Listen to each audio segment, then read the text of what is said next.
If you condense the entire history of Earth into a single 24-hour clock, humans have only been here for the last 2 seconds.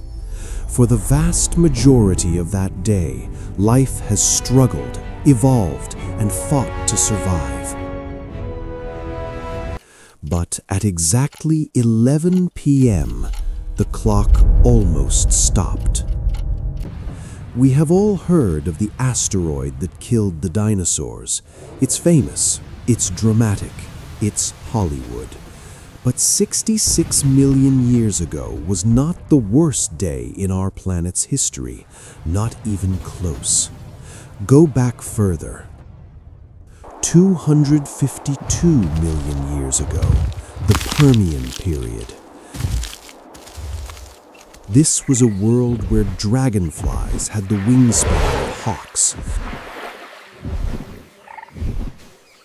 where massive armored reptiles roamed vast deserts, where the ocean reefs were more diverse than the Great Barrier Reef today. And then, in a geological instant, silence. 96% of all life in the oceans, 70% of all life on land, even insects, the ultimate survivors, suffered their only mass extinction in history.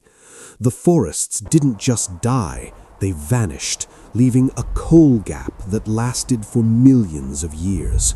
The oceans didn't just warm, they turned into acid. This event is known as the Permian-Triassic extinction, but scientists have a different name for it. They call it the Great Dying. For decades, this event was a cold case, a locked room mystery.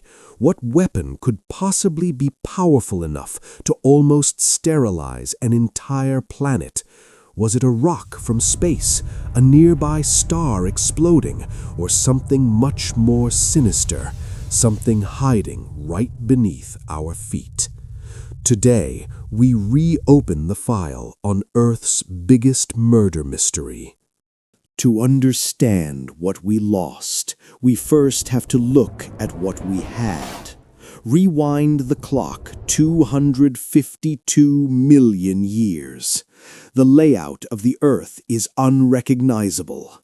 There are no separate continents, no Atlantic, no Pacific. There is only Pangaea. One massive supercontinent stretching from pole to pole. Because of its size, the interior of Pangaea was a harsh, arid desert, completely cut off from rain. But the coastlines, they were a paradise. The rulers of this world were not dinosaurs. They were the synapsids. Think of them as proto-mammals.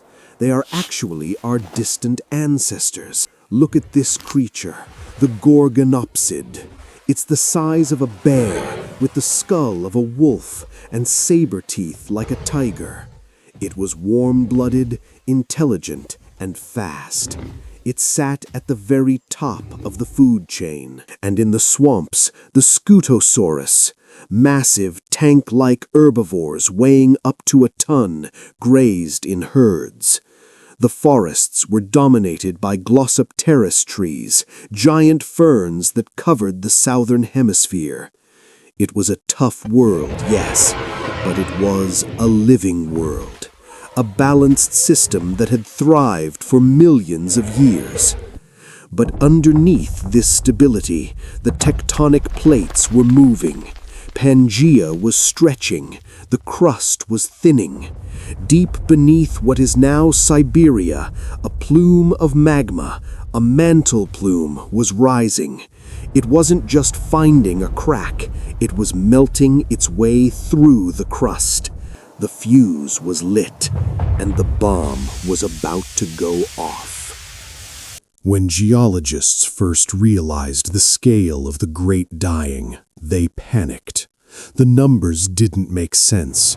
Extinction rates this high shouldn't happen naturally, so they looked for an assassin from the stars. In the 1980s, after we discovered the Chicxulub crater that killed the dinosaurs, everyone wanted to find the Permian asteroid. If a rock killed the T-Rex, surely a bigger rock killed the Gorgonopsids. Teams searched the globe. They found a potential crater in Antarctica, another off the coast of Australia called the Bedout High. They found shocked quartz, grains of sand deformed by a massive impact. It seemed like the perfect answer. Fast, violent, unavoidable. But there was a problem. The dating didn't match, the chemistry was wrong, and most importantly, an asteroid impact is instant. The Great Dying was not. New evidence from rock layers in Meishan, China revealed a terrifying truth. The extinction didn't happen in a day, it happened in pulses.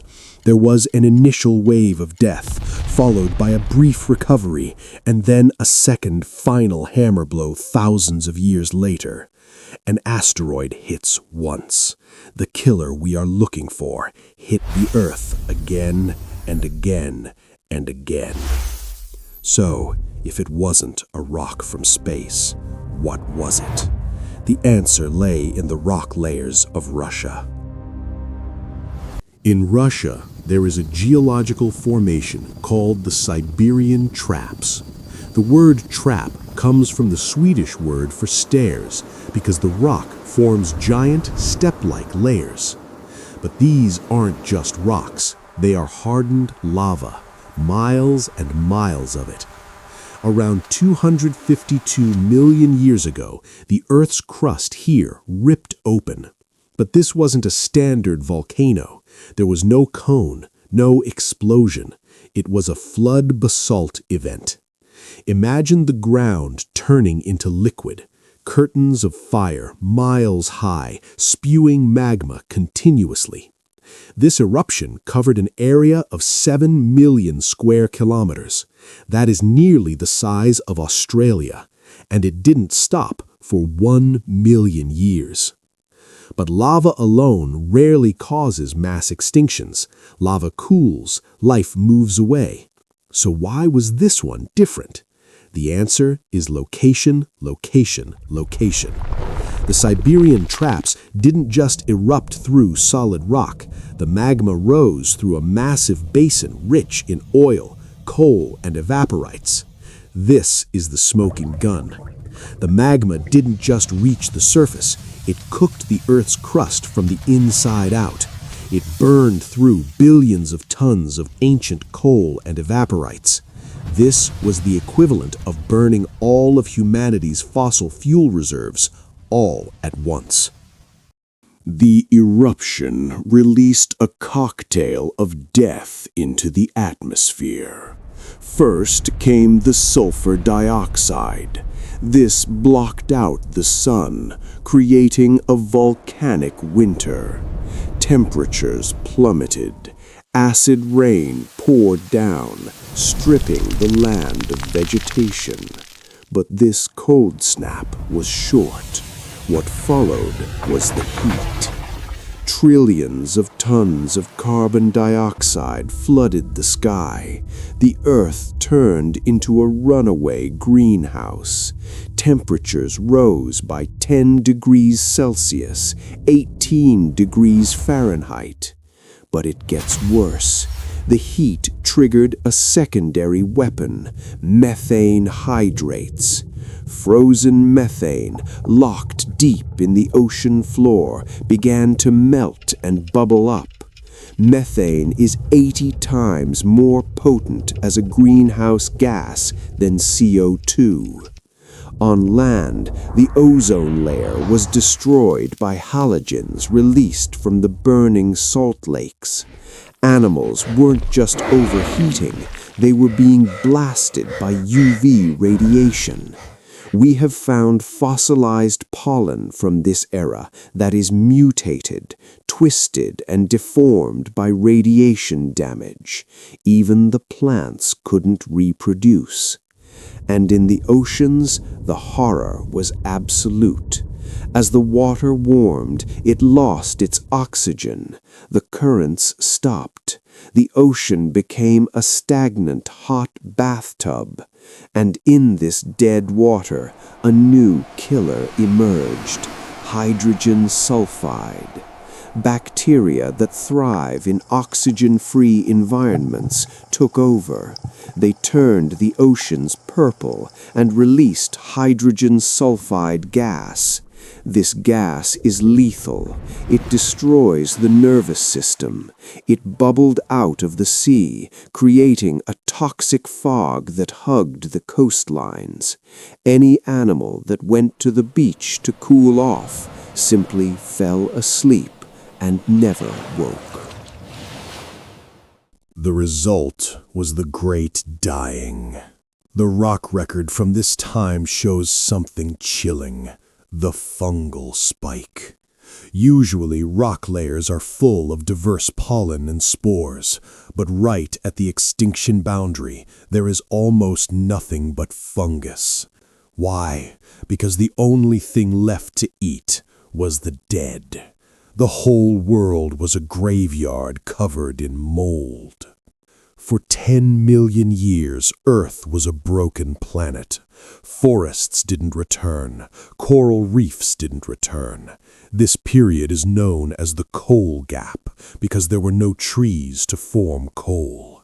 But life is stubborn. In the burrows deep underground, a strange creature held on: Lystrosaurus. It wasn't a fighter. It wasn't an apex predator. It was a humble, pig-sized burrower. It could breathe in stale air. It could eat dead roots. It hibernated through the worst of the heat. And because everything else was dead, Lystrosaurus inherited the earth. For a few million years, this one species made up 95% of all vertebrates on land. We are all here today because this ugly little pig lizard refused to die.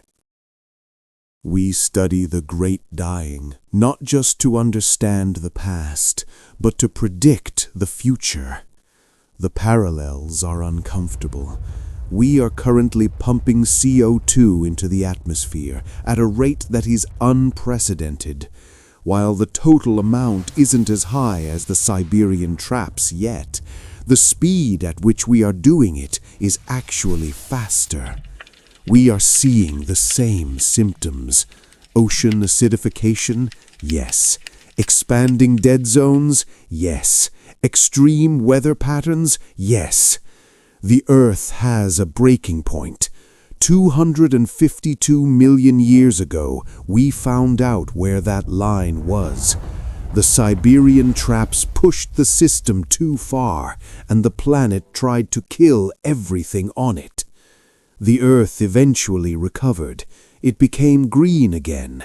It gave rise to the dinosaurs, and eventually us. But it took 10 million years. We don't have 10 million years to wait. The ghosts of the Permian are speaking to us. The question is, are we listening?